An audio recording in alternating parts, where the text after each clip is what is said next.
Bonjour à tous, aujourd'hui on va parler du sel, et particulièrement du sodium qui le compose, car le sel c'est l'association de chlore et de sodium. Le sel est montré du doigt car la population française en consomme bien trop. Utilisé comme conservateur ou encore exhausteur de goût, le sel se retrouve partout dans nos aliments, et par conséquent le sodium aussi. Le sodium est un minéral indispensable à notre corps, et qui adore l'eau, tellement qu'il a pour rôle de la retenir dans notre corps. À concentration normale, il permet donc de pouvoir conserver notre hydratation de manière optimale. C'est pourquoi il a un rôle aussi crucial sur notre équilibre hydrique corporel, que ce soit au niveau du volume sanguin et par conséquent de la tension artérielle, mais aussi de la répartition des liquides entre milieux intra- et extracellulaires.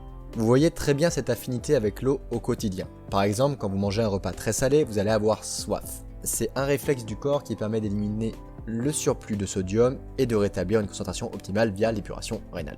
De plus, il était et est toujours utilisé comme un conservateur. À l'époque, on mettait nos viandes dans le sel pour que l'eau sorte de nos aliments. Un aliment sans eau peut se conserver bien plus longtemps. Le sel permet également de détruire les bactéries en absorbant l'eau qu'elles contiennent et en les tuant par la même occasion. Mais le sodium, ce n'est pas que ça. On le trouvera de manière indispensable dans l'influx nerveux et dans la contraction musculaire. Mais pourquoi on lui envoie la pierre comme ça? On vient de voir qu'il a quand même énormément d'avantages et qu'il reste indispensable à notre corps. Mais en nutrition, tout est une question d'équilibre, et un déséquilibre en sodium provoque pas mal de conséquences que l'on connaît bien. La première, c'est l'hypertension artérielle, ou HTA.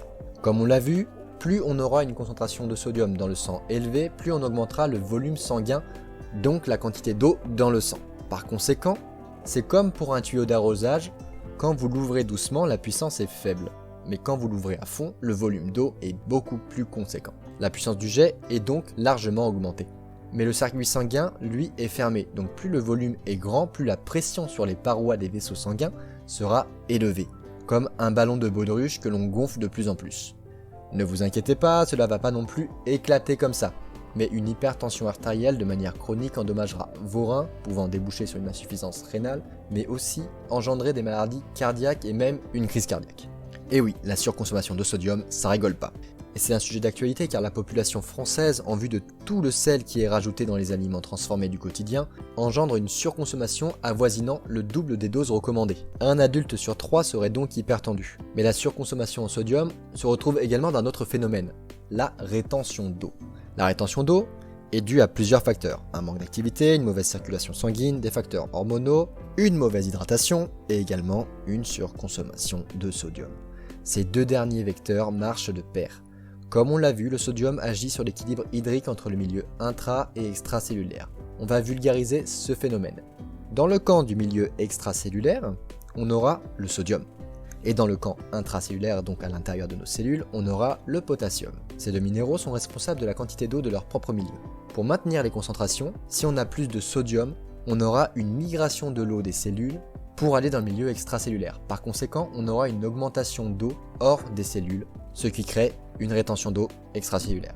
Maintenant que vous savez ce qu'une surconsommation peut produire, une sous-consommation n'est pas vraiment mieux, car on pourra engendrer une déshydratation. On le rappelle, un des rôles majoritaires, c'est quand même la conservation de l'eau corporelle. Bref, ce sodium, on le trouve où? On le trouve dans tous les aliments, à doses différentes bien sûr. On le retrouvera dans le sel de table, qui est composé à 40% de sodium, le sel rajouté dans les produits industrialisés est également à bien prendre en compte, et je vous mets dans ce tableau ci-dessous les aliments non transformés qui en contiennent le plus. Bon, maintenant vous le savez, un minimum, la nutrition est un domaine très complexe avec des synergies entre les nutriments ou encore des vecteurs atténuant l'efficacité de ceux-ci. Dans le cas du sodium, on aura une synergie avec le potassium, car l'équilibre entre ces deux minéraux, comme on l'a vu, est crucial pour une bonne répartition des volumes hydriques. Ils travailleront ensemble au bon maintien de l'eau dans notre corps.